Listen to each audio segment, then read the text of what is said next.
In this video, we will look at section 10.6, which is optimal timing.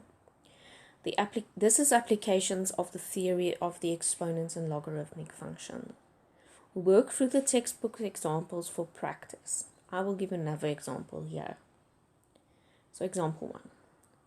Suppose you own a rare book, which value at time t from now is given by the function b 2 to the power of the square root of t.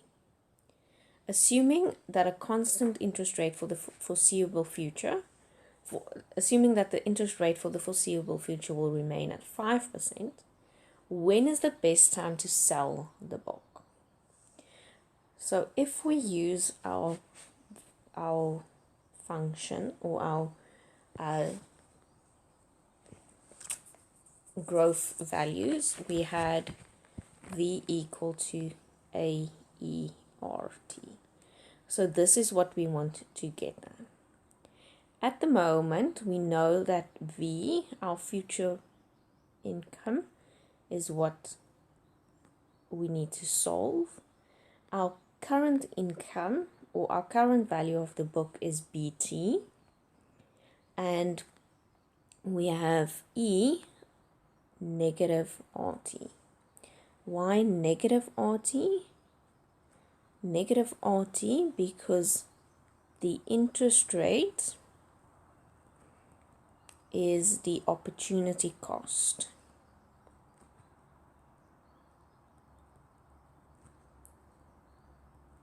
of keeping the book. So we are essentially losing the interest rate.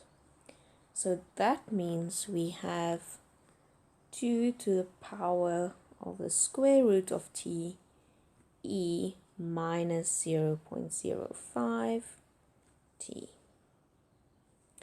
So now for this we need base conversion,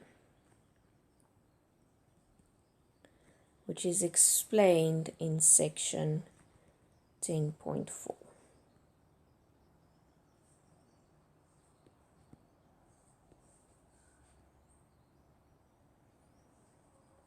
So how do we do this? What we want, or what we have, is ABT, and what we want is AERT.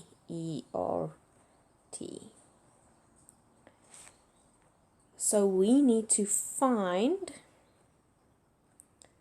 R in the form of B and C. So we know that ER is equal to BC. So remember, we can expand this to ABCT, which is our general exponent form. So we know ER is equal to BC. So the log of ER will be equal to the log of BC.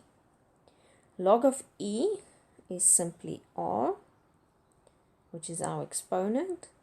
And remember rule 3 of our logarithms, we can say that is C log B.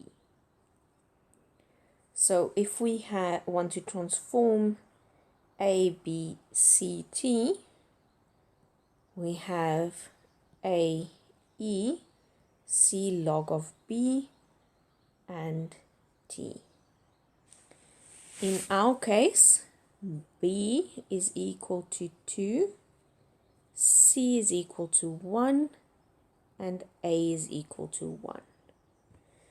So in our case, 2 square root of t transforms to E log of 2 square root of t. That means our future value Vt is equal to E log of 2 square root of t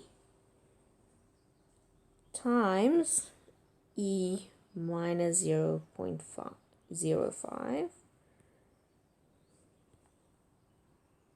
minus 0.05 t. So we now have e and e in our base, so we can simply add the exponents.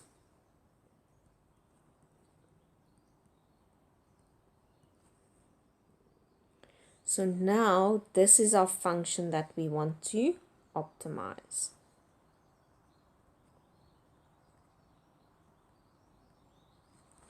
How do we optimize?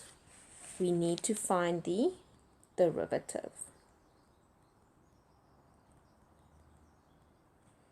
So if we let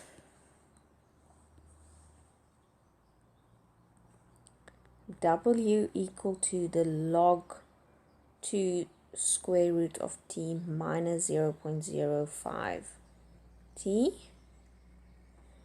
dw dt is equal to log 2 over 2 minus 0.05. If we go back once, okay, let me rather do it step by step. So remember, this is equal to log 2 t to the power of 0, t to the power of a half minus 0.05 t. So the derivative of this first is a half log 2 times t minus a half minus 0.05.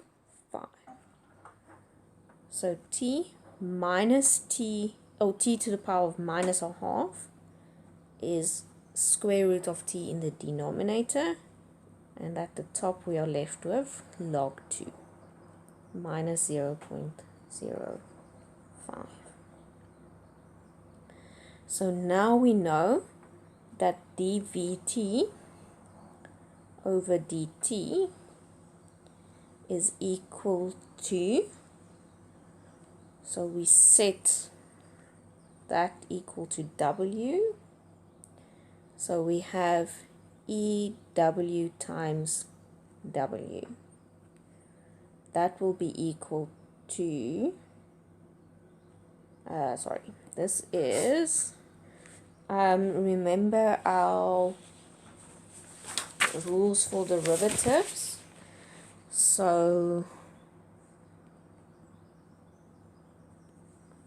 if we have d dt e f t, it's equal to the derivative of f of t e f of t.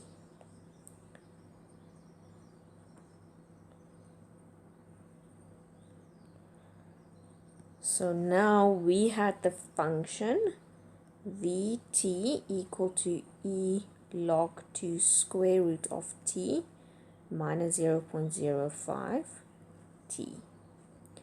That means dv t dt will be the derivative of the function which we have there.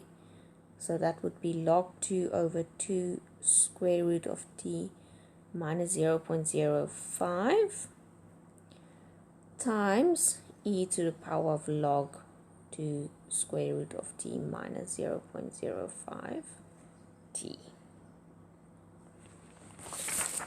So we want to set dv t over dt equal to 0.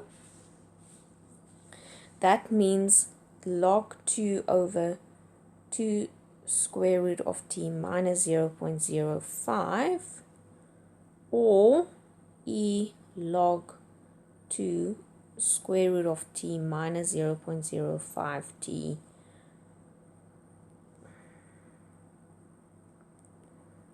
must be equal to 0.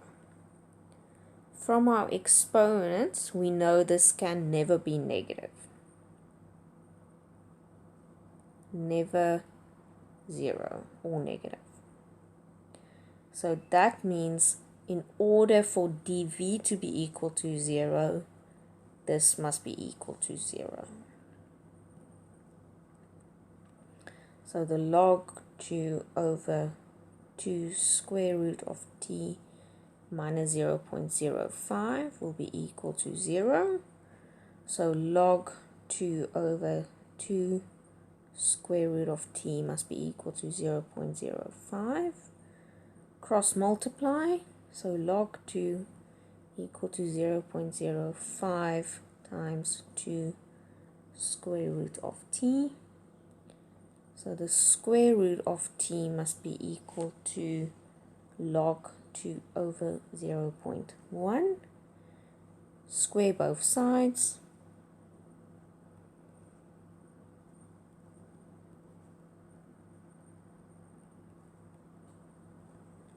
So t must be equal to 48.05. That means it's 48.75 years before you must sell the box.